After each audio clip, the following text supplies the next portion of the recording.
Hey guys, Matt here from Work Story, putting together another one of our weekly videos talking about stuff we're seeing from customers using Work Story. This week, especially going to the end of the year, it's all about performance reviews and some pitfalls that we've seen managers falling into when it comes to putting reviews together. So one of the pitfalls we're seeing is people only focusing on the negative, using performance reviews as a way of documenting things that have gone wrong as opposed to focusing on growth and development and improvement, which is really the point of performance management in general, is we want people to improve so the organization can improve. So how you can avoid this, use a balanced approach. Start by acknowledging achievements of the team member and strengths.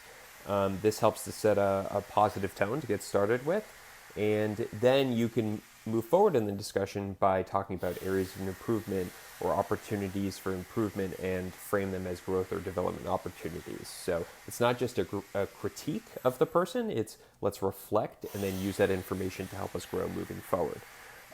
Pitfall number 2, we're seeing people failing to set clear, actionable goals.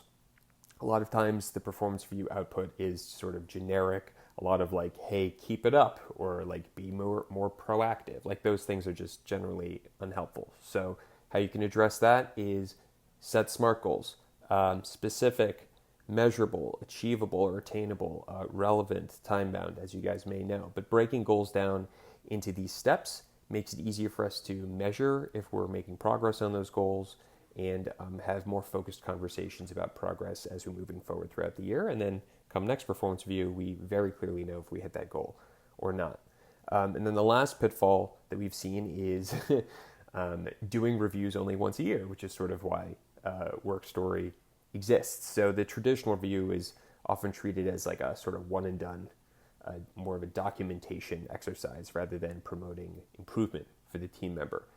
This isn't great because if you don't do more conversations or at least check-ins throughout the year, you're missing out on opportunities to reward people, opportunities to recognize people, and often letting small problems sort of snowball and turn into bigger issues. So how you can fix this?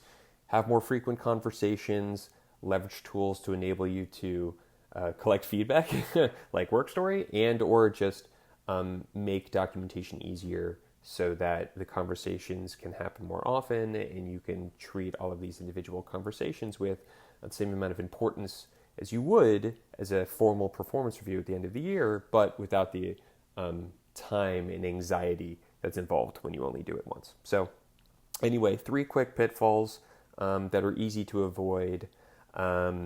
Focusing on the negative, don't focus on the negative all the time. Setting more specific goals if you can, and having more frequent performance conversations. If you can try to get those things going in your review process, you'll be well ahead, and hopefully your team will benefit as a result. Anyway, happy reviewing, and see you guys in the next one. Thanks so much.